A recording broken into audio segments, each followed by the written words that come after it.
Hi guys, Achus ബ്ലോഗിലേക്ക് സ്വാഗതം. ഇന്ന് ഞാൻ കഴിക്കാൻ പോകുന്ന ഉച്ചത്തെ ഊണിൻ്റെ വീഡിയോ ആണ് കേട്ടോ. കണ്ടോ,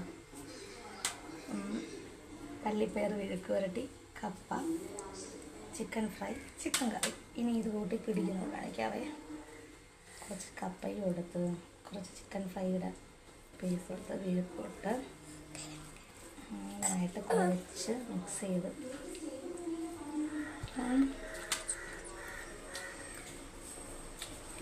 സ്വർഗം. വേറെ ഒന്നും കിട്ടൂല. ഇതാണ് എൻ്റെ ഉച്ചത്തെ ഊണിൻ്റെ വീഡിയോ. ഇനിയിപ്പം നിങ്ങൾ ഉച്ചത്തെ ഊണിൻ്റെ വീഡിയോ ഉണ്ടെങ്കിൽ കമൻറ്റ് ചെയ്യുക, ലൈക്ക്, ഷെയർ, സബ്സ്ക്രൈബ്. ആരും തരില്ലെന്നറിയാം, എന്നാലും കിട്ടോണ്ടിരിക്കുക. കിട്ടുന്നെങ്കിൽ കിട്ടട്ടെ. Okay, by.